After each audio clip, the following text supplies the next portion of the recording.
Hello, everyone. Welcome to the Retirement Success in Maine podcast. My name is Ben Smith. Allow me to introduce my two co-hosts, the Tony Horton and Denise Austin, to my Richard Simmons, Curtis Wister, and Austin Miner. How are you guys doing today? Good, Ben. Well, thanks for tuning in today, the listeners out there.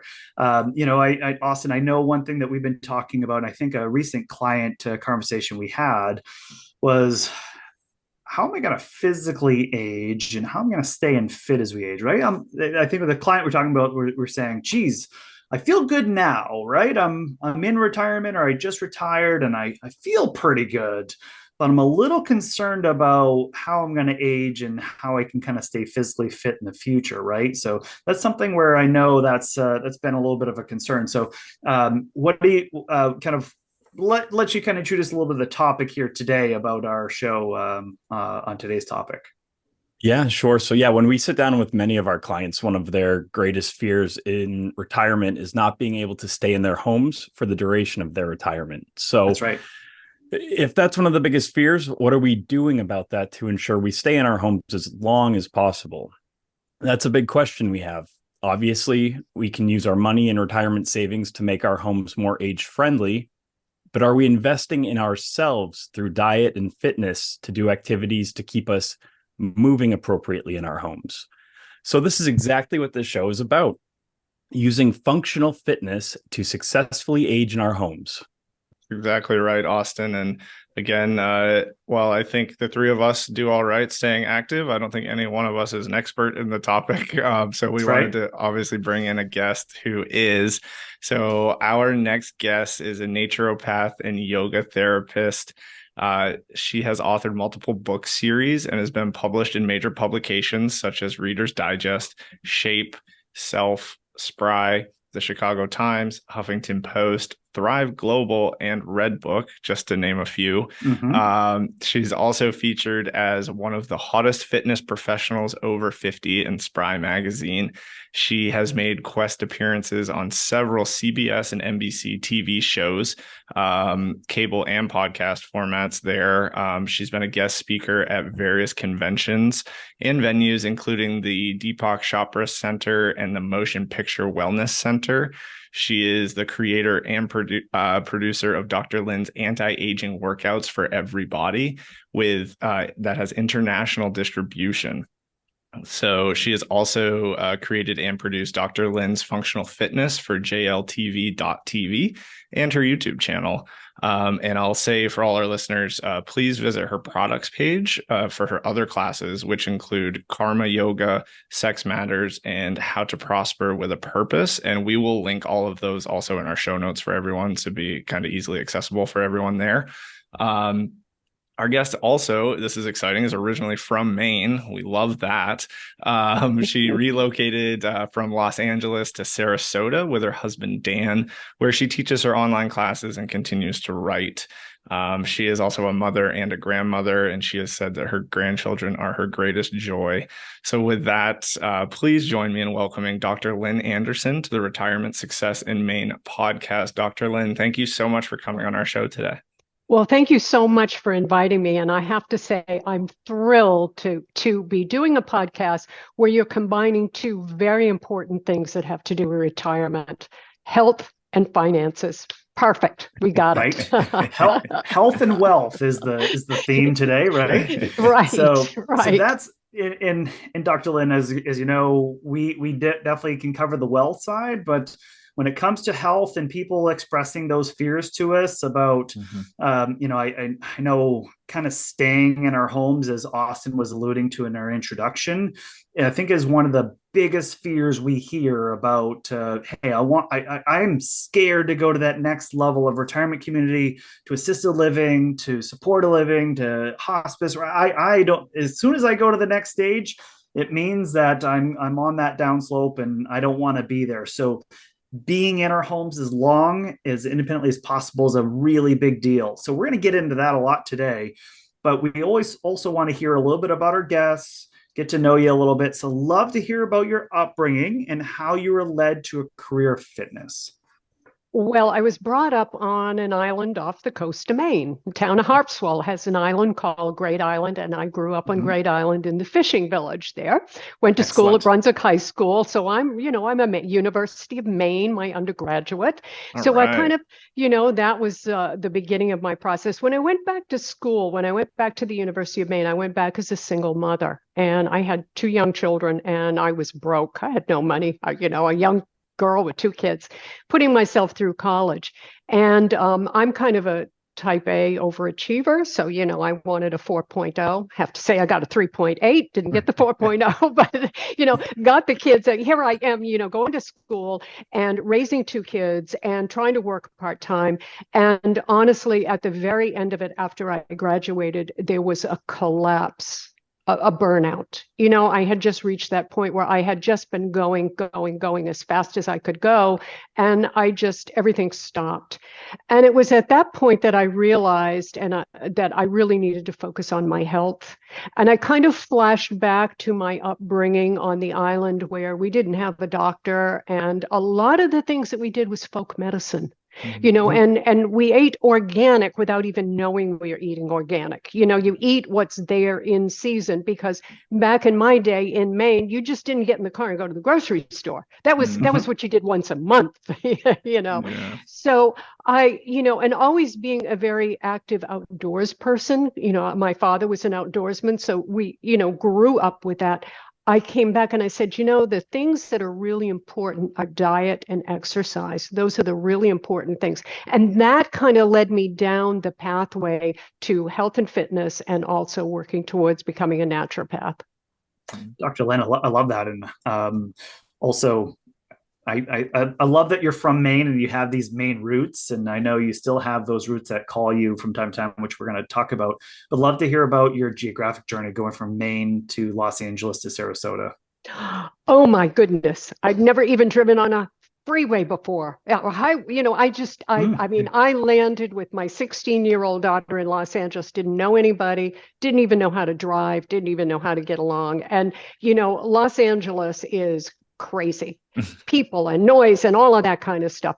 But long story short, we made it, and I ended up staying there for 30 years. Oh, and wow. That's kind of how I put my career together, because I finished my education, my PhD and my ND as I was in Los Angeles. And then that began my career of having a private practice there. And then I also was in fitness and health. I taught yoga classes and fitness classes, and I became a certified yoga therapist. So, and that's where all the TV shows and all of that kind of Hollywood stuff comes from. Oh, very nice. So Dr. Lynn, you have books, DVDs, a YouTube channel, and work with folks online. Can you tell us a little bit about your practice today? Well, my practice as a naturopath, they're 2 different things, but they integrate. Yoga therapy and naturopathy work together. But as a naturopath, our philosophy is that you must have perfect balance in the body, the mind, and the soul to have perfect health. You can't have perfect balance in the body and then the mind's all screwed up, or you don't have connection with your soul.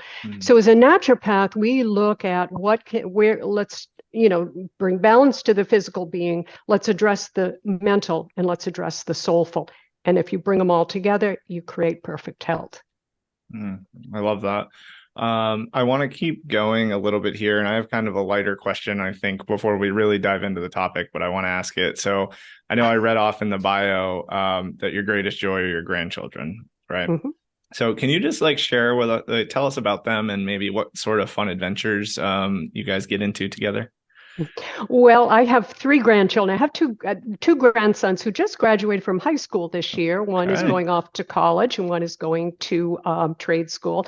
And then the third one is my little granddaughter, and she graduated from preschool. So I had 3 graduations. Oh my goodness. But one of the things that I did with my grandboys is I always had, whenever we were together, we would have what's called breakfast with grandma. And that meant I would go pick them up, and individually, or sometimes the 2 boys together, because they were very close, I would take them to breakfast separate from their parents and everybody else, and we could just talk. And I would say, we can gossip about the family, we can talk.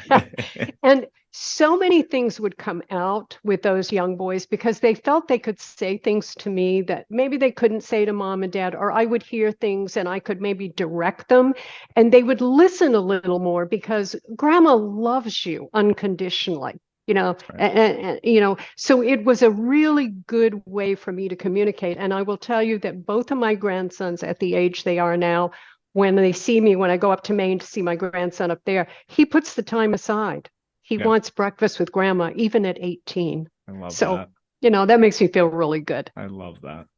Dr. Lynn, I know we actually had an episode on with a social worker as well, and talking about grandparents and kids and grandkids connecting. And I think what you just said is kind of spot on to what he was saying, is having a date, right? Is kind of get outside the comfort zone and get outside the electronic universe and just put things down for a second and just be present to each other and let things kind of spill out, and being open to listening and receiving, and let them share, right? And meet them where they are is another big thing. So I commend you on what you just said. Is that's really fantastic from that angle. Well, it doesn't matter what age you are. Everybody likes attention. Mm-hmm. And when you can kind of feel that you can get out of that and you can be open, and that, your grandmother's not going to judge you. She's going to love you and she's going to foster things in you, then that gives them a safe base to come to. And I will tell you that I have one grandson that whenever he has any issues, questions about girls or any of that stuff, he calls me. Yeah. Nice. Yeah. That's Nice. so great. Well, Dr. Lynn, I know our conversation today we're going to get into is that topic of using functional fitness to successfully age in our homes. But we always want to start with definitions, right? We always want to start with using the same terms so we know what we're all talking about. Love for you to define exactly what is functional fitness and what are some examples that we can use to help us stay physically active as we age. Mm-hmm. Well, functional fitness really means quality of life. And quality of life means to be able to do the everyday things you want to do. Playing with the grandchildren, being able to make the bed, getting yourself dressed, climbing the stairs. Newly retired people, what do they want to do? They want to travel. Traveling is important. So functional fitness is really more designed in taking different fitness moves and fitness programs, and working it into a functional way. For example, in my functional class, we do aerobic dance. There's a dance that we do. And the dance is really not about a dance. It's about movement to music. And it's scientifically designed so that the movements are working on balance. They're working on flexibility. We're not just dancing. There's a purpose behind every move. So if you are doing that and improving your balance, then let's say when you go, and I just came back from Europe, and in Europe, everything's cobblestones and steps and wobbly, you have a better sense of balance because people fall. We start to lose our balance at age 30. And it's something we have to continue to work on. So that's kind of an idea what functional fitness is all about, being able to do those everyday things. Nice. That's great. I need some of that dancing. I think we have plenty of cobblestone streets here in Portland. Yeah. Yeah. Yes, you do, down in the Old Port. Right. So Dr. Lynn, let's talk about proactive aging. What are some things we can do to proactively keep ourselves healthier as we age? Well, proactive means to pay attention to your diet, and it means to exercise, and it means to do things every day. Simple thing, very simple. I tell my clients, take a walk every day, but make sure you take it in the sunshine because you're going to get double whammy. You're going to get the exercise of your walk, and you're going to get the vitamin D from the sunshine. Two things that we need that are very important as we're aging. So it's getting up every day and taking a proactive, a positive look at aging. In this country, we tend to aging becomes negative. It's not a negative thing. When you retire, you have freedom. Yeah. For the first time in your life, you've got freedom. You can travel, you can sleep in, you can go to the gym every day. So it's getting up and really having that positive feel about yourself that you're really going to live your life to its fullest. I love that. And you just teed up my next question perfectly. So I want to talk about that transition here a little bit. right? The transition from or into retirement from a career. So we see it all the time with our clients in conversation. This can be such a tough time for many people, right? Trying to find that renewed purpose, right? As you said, you have so much free time. What am I going to do? I've worked in the same job for the last 50 years, maybe, right? It's so people, again, looking for that purpose, maybe feeling lost. The feeling of fear and the uneasiness of change can really disrupt us. So I want to ask, how have you helped people kind of during this transition, but maybe in that nutrition and fitness lens? Well, one of the big things that is important to all of us for our mental health and our physical health is socialization. Yeah. We are social creatures. And so when you leave the workplace, you leave your friends, you leave that social network. So I encourage people to go and get involved in a fitness program where they can come together and be social with other people. Because once you connect to make that social connection, and of course, if they make it with the teacher and the teacher's a good teacher, she'll pull people in and get them connected, they're going to show up. They're going to keep coming back because they're going to want that socialization almost more than the fitness, but they get the fitness as well. And I will tell you that once I get my network, my group, I know when they don't show up. I will tell them, hey, I'll see you in a couple of weeks. And I send them an email. Yeah. And they're like, oh, Dr. Lynn, I've been busy. I've been doing this, but I'm coming back. And they come back, So it's really, you have the time now. So get out. And most people, if you walk into a fitness class, I would say that really good teachers are out there. They will welcome you and bring you in. Because it's hard to walk through the door to, an already established class, but that's one of the best things you can do to get yourself back out there and socialize and meet people. Lynn, I think that's really great because we've had a personal trainer on too, and that's what they say is that kind of there's this intimidation, right? To step in and everyone's going to be friends and everyone's going to know each other for years. And I'm going to be the outcast of the group and they're going to know all of the moves and I'm not going to know any of them. And right. There's this, I don't want to be embarrassed. I don't want to be intimidated. I don't want to get into a relationship with a trainer or a coach here that makes me feel worse about myself, right? I want to feel better, right? I don't want to feel worse, right? So I think that's a really big deal about having a welcoming attitude and kind of also being a coach, and you're kind of rooting for them more than maybe they're rooting for themselves at that point is too, right? So I want to ask a question because I attended a conference and I saw Deepak Chopra in person. So he was a keynote speaker. And what was really fascinating is kind of talking about our bodies. And again, he's kind of has some really, I think, really intense and deep thinking around our bodies and how they work. And he was making the point about almost our bodies being routine 3D printers. Is that, look, our hearts, obviously we shed cells all the time. So our bodies have to regenerate cells, and that a lot of our organs, including heart and liver and lungs, right, they're continually being regenerated over time. Almost that there's enough cells that are being created of those organs that we almost recreate them 7 or 8 times in our lifetimes, which is fascinating to think about. You almost have a version 1 of yourself and a version 2 and version 3, and you keep kind of going. And he was kind of even saying that we don't really have a lot of knowledge about our bodies because there's 600 trillion cells in our bodies, which is more than all the stars in the Milky Way galaxy. So I guess my larger point here is obviously our bodies are continuing to change and adapt as we age, right? They continue to just learn, right? And think and adapt with us. So my larger question here is, how do we adapt ourselves so we can take care of ourselves kind of through those decades, right? Because our bodies are changing, but maybe our minds are not kind of adapting with us. So how do we keep those two things in sync? And as you said about also the spiritualism as well is important, but how do we keep those things in sync where maybe our bodies are maybe leading the way here a bit? Yeah. Well, we change, they say about every 10 to 12 years, your whole body changes, because your cells are breaking down and they're changing, and of course it's what you do. I tell my clients, it's what you do in that decade that determines where you're going in the next decade. So if you're in that decade, you're focused on taking care of your health with good nutrition and exercise and sleep, which are the 3 pillars of health, then you're going to transition into that next phase, a much healthier person. Now you will age because I hate to say this to you, but aging happens. It happens the moment you're born, and it doesn't stop until you die. I mean, it's the process of life. So as we're going through each decade, I remind my clients and my students that, each decade requires modifications and adjustments.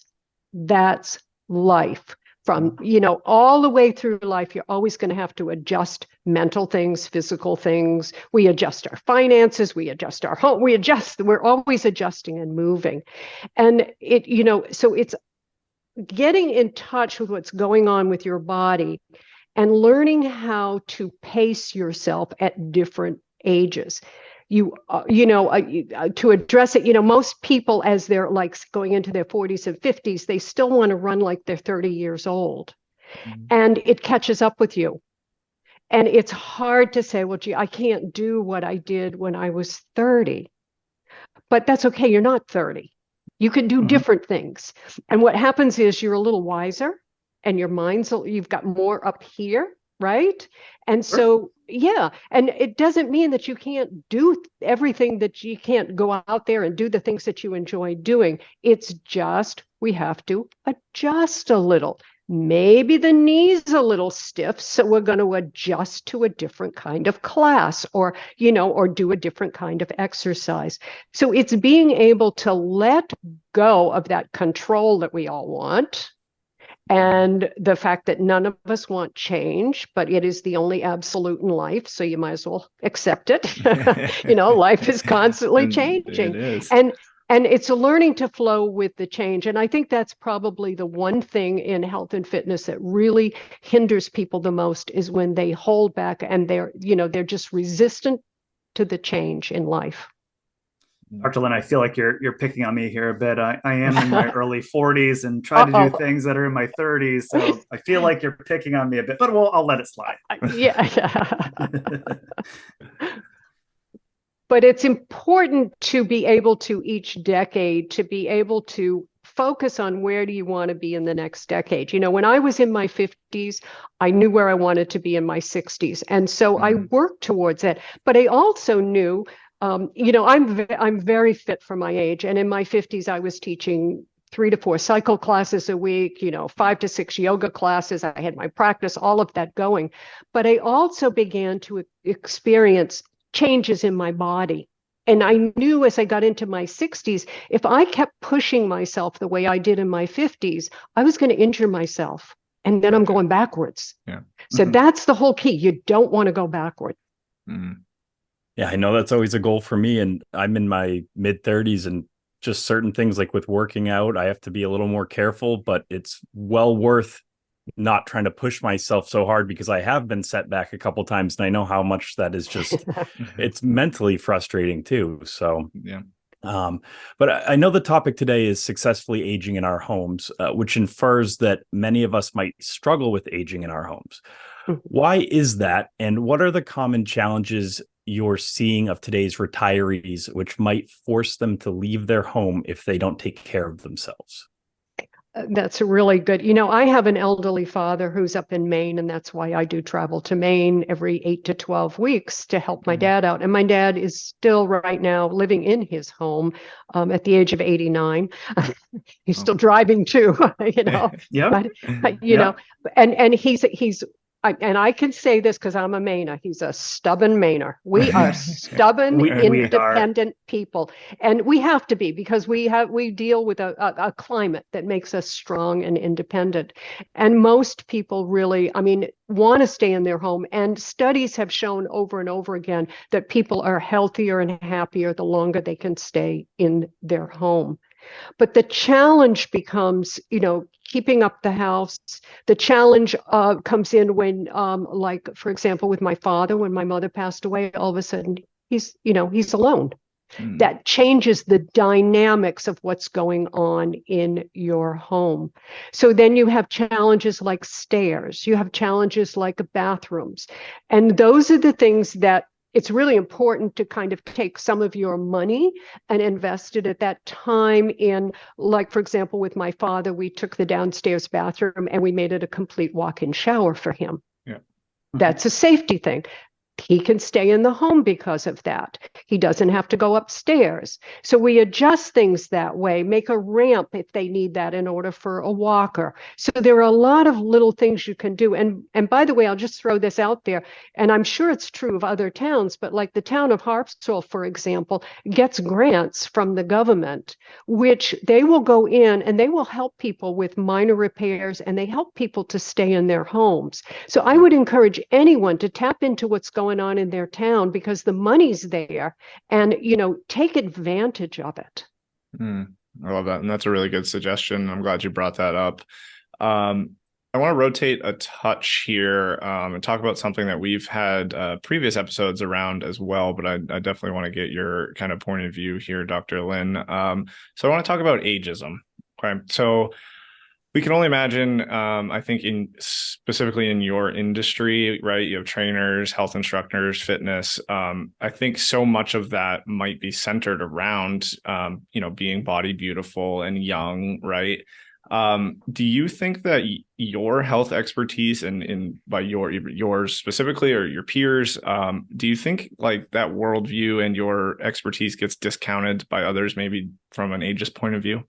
Mm-hmm. Well, I'll answer that first by telling you that I come from Hollywood, body beautiful in Los Angeles. And yes, at the time I was in Los Angeles, and it still is in a lot of those areas, that when you walk into the gym environment or fitness environment, it's all about, are you young and beautiful and fit? And, one of the problems that they have in fitness is that they don't always have instructors who can instruct to a particular age group, i.e. the older group. And so you'll get a young instructor in there and she's leaping all over the place, and they can't keep up and they can't relate.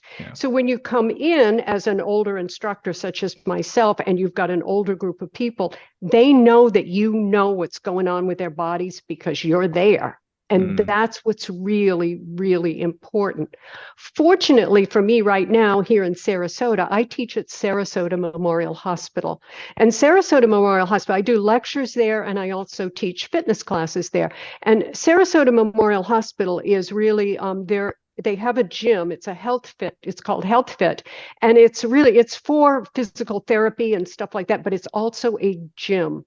And most of the people during the daytime that go there are older people. And it's a wonderful environment for them to go in, and they can do chair yoga, or they can do standing up yoga. They can do work in the pool. So there's a lot of programs out there if we dig a little deeper. We don't need to just go to the body beautiful gyms. Yeah. But to answer the second part of your question, yes, ageism is a problem when we think in terms of physicality.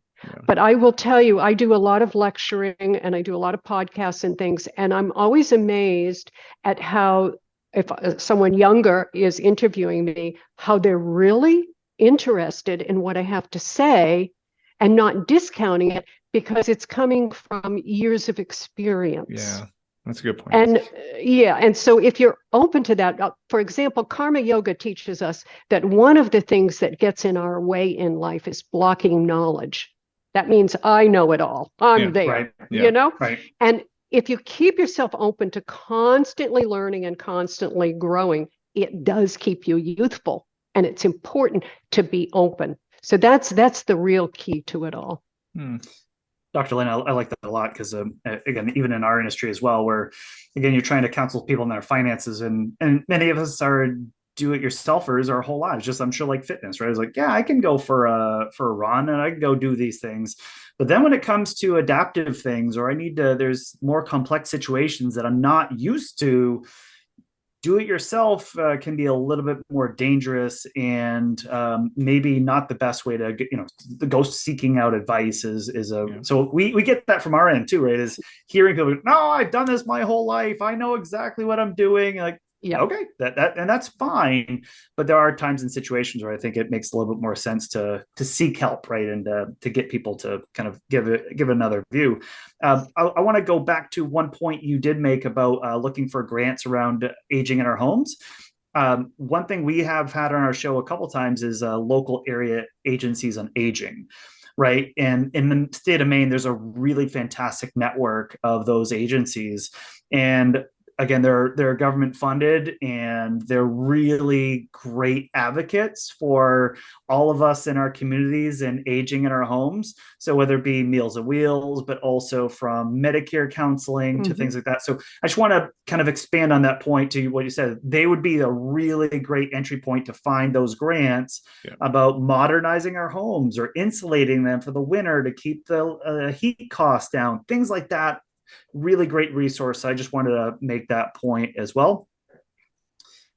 Next is I want to ask about your dad in Harpswell, right? And obviously, as you said, you come out to Maine every 8 to 12 weeks to help out, check in on him, make sure he's set up. And you and I shared a little of our stories back and forth previously. My grandfather at I think it was 94 or so, had a limb over his car, decided to get up on his own. He was living independently. So got up on the ladder, stretched to get the limb because it was going to scratch his car, and he started to cut it. And we all know what happens next: of we fall and we break a hip, and there goes independent living, right? Because we try to do too much. So that was a lesson, of course, I saw personally within our family. I would love to ask about the lessons you have received by observing your dad's aging that you are now applying to yourself. Well, again, my dad was he's a big outdoorsman. And, so he's one of the, chopping wood and that's my dad, nothing's going to stop my dad. You need anything, dad takes care of it, and it's been very hard on him as he's getting, going on in years to not be able to do those things. He has, it's called Parkinson's, which is a Parkinson's type disease that he has. So he falls a lot. And actually this last week he did take a very bad fall, and he is actually in rehab right now. So he's had to make that, and we're in the process of perhaps maybe having to make that transition. And to answer your question, it's because he didn't want to listen when it was time to listen to, Dad, you can't do that stuff. He wanted to just push it through, that independent, ornery part of him just wanted to push it through. And it's very important, I think, that you listen and take in and pay attention, because as I always said to my dad, you don't want to take that big fall. You take that big fall, that's it. There's nothing I can do. I can't help you once you've taken that big old tumble. And, so it's important it's called pride, and you kind of have to let that go a little bit, and you have to allow others to help you and, come to that place in your life. And what I always say to my dad is, well, Dad, you took care of me. Now it's my turn. I said, when you are born, I told him this the other day, I said, when you are born, you're given this little diploma, and it says, once your dad and mom get old, you have to take care of them. They get to take care of you, then you have to take care of them. I like that. I like that. And he kind of laughed. He goes, all right. Dr. Lynn, it feels like just kind of observing this as we do over the years too, and kind of seeing this again with our family and our friends, and also the population, the listeners here today, is this. I wish that people would just kind of understand that point of it feels like we want to have 100% independence, right? We want to have 100% independence and then go 100% dependence. And I don't want to tip over, right? I just want to stay and I will do everything myself. And it feels like there's a more natural glide path here of, hey, what if I called up my daughter and said, hey, Dr. Lynn, I have a branch over my car. I'm a little nervous about getting on that ladder. Do you think you could arrange for somebody to take care of that for me, so that I don't fall and then I don't go to rehab and I don't, maybe that forces me out of my home at 89, right? Is that if I let go of some things that may allow me to have the majority of my independence for longer. Is that maybe it's just the main thing, but it feels like from that stubbornness and I'm going to just do it all myself. I'm not going to burden anybody. Man, that just happens. This attitude happens a lot, I feel like. Right. The word that you just used, and I've heard that from my dad. Oh, I didn't want to burden you. Dad, it's not a burden. It's more of a burden for me to go pick you up in a heap somewhere. with a broken hip or whatever, bash your head open. That's more of a problem for me than you calling me and saying, like my dad had a problem with his car and he couldn't deal with it. And so I got the car and took it to the dealer and got it fixed and got it home. And it made it so much easier on him.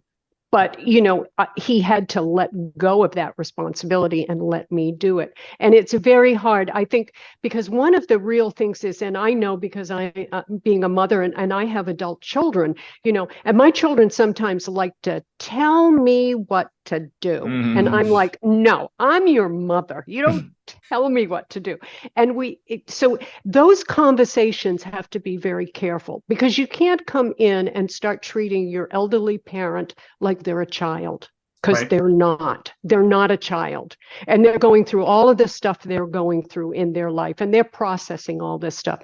You have to really meet them where they are and then reach out and help them, but never try to discount them and make them out to be a child, because that's when they get angry. And when they get angry, they won't pick up the phone and call you. So it's important to respect them, respect their feelings and what's going on with them. 100% agree.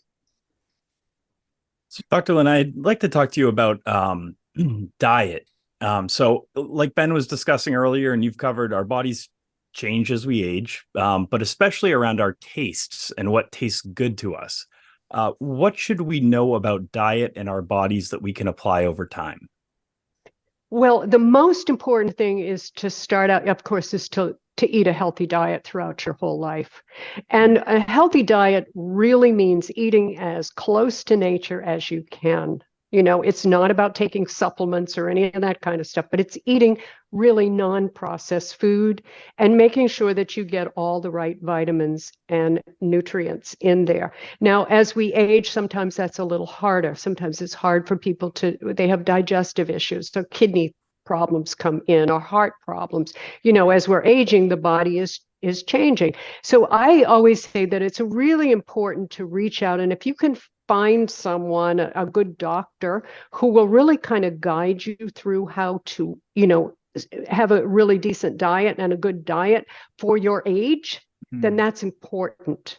Because we do have to shift those things around. Maybe, for example, someone is pre-diabetic, and they've been enjoying ice cream and cookies their whole life, and all of a sudden you've got to eat a bowl of fruit, right? Yeah. Yeah. And that's got to be your sweet. Well, it's making that adjustment and understanding how to make that adjustment. And sometimes it requires working with someone to kind of guide you a little bit.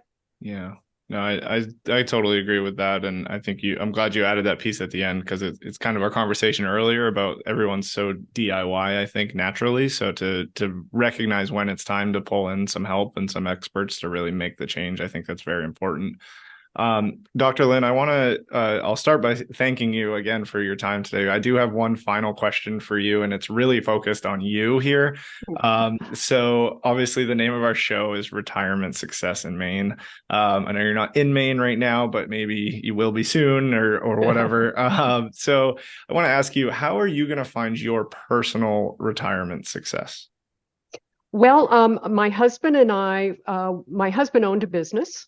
And he sold his business, and of course we the two of us have been really good with our money and investing our money in different places. So we have it invested in different places, and that's what we'll live off. We don't have a pension; we have that money invested. We also don't have any bills. We own our home, we own our cars. I mean, that's really important. I think more important than money in the bank is to have yourself debt free, because you have a lot more options when you're debt free. And so that's really, for the financial end of it, is we've set ourselves up so there's no debt and there's enough money coming in comfortably to cover everything and to do some of the things that we like to do, travel and things like that, because those things are important. You can't just live your life stashing all your money away and not enjoy it. It's there to enjoy. But you also have to be very careful, because hopefully everyone will live a long life. And we know that when we get towards the end of life, sometimes you have to go to, long-term care. You know, you need the money for that. You know, that's not paid for with insurance. So it's kind of like that's really, you know, and that's also very Maine. It's very Maine to not have debt. And right? Yeah. I mean, No, it's very Maine. I mean, my mother raised me. She, you know, I remember she had a credit card. She said, "All right, you can charge something, but you have to pay it. Yeah. You have to pay it the next month. And if you can pay cash for everything, you know, and I still pay cash for stuff, you know, but that's what's really, I think, important. And that's really where we're at in terms of our financial. Yeah, Dr. Lynn, I'll add to it too, because there's an attitude, especially when you quote unquote the county, right? When you go to especially northern Maine, Aroostook County, and we still have the lobstermen, you have the potato farmers. They come to the metro area, whether it be Bangor, Augusta, Portland, and they just drop 60,000 on a truck and just here's the cash and just boom, there you go. So yeah, there's this little hey, I like the independence of it. I like the cash of it. I can just kind of do what I want, and having that financial independence and financial freedom is a really important thing to achieve, because I think then you're living a more stress-free life. So if you're doing that financially, as you're suggesting, but also from the lessons that you taught us here today, if we're taking care of ourselves, then we can enjoy that money too, right? As long as we possibly can, and we can have the maximum enjoyment of our life by being healthy or being kind of more active in our livelihoods, so that hopefully when we get to 90, that we're able to continue to do all things that we want to do and still enjoy it and enjoy our families as well. So thank you so much for coming on our show today. It was really a treat, such a pleasure. We'd love to maybe check in with you again here too, because I think there's a lot more we could cover, but thank you for coming on our show. Well, thank you guys. It's been my pleasure. Thank you so much. So Dr. Lynn, episode 91, again, kind of exploring that theme, right? That functional fitness, aging in our homes, how to stay independent as long. Because just, I know obviously from the three of us and our work, and especially our team at Guidance to Advisors, just that's a constant fear that kind of comes up, right? Is that people they want to stay independent in their living situation as long as possible. And again, I think there's a Mainer theme that happens there about not asking for help, and I can just do it all myself. And I think that's something we're just getting some advice from outside. We thought this was a good episode to do that with. So I thought Dr. Lynn Anderson did fantastic today, and even better that she had connections to Maine and a true kind of from Maine herself, and her dad's a Mainer. It's pretty cool from that end. Of course, as always, we will have links to Dr. Lynn's website, some of her YouTube channel, things along that. So all those resources will be on our blog page. So to find that, you can go to blog.guidancepointlc.com/91 for 91. And you can see all that transcript, video, all that will be there. Thank you for tuning in today. Thank you for 91 episodes of tuning in as well. It's a privilege and an honor for the three of us to do this with you. If you like to reach out, love to hear from you. Just comments, questions, suggestions. Love to hear that too. But we will catch you next time.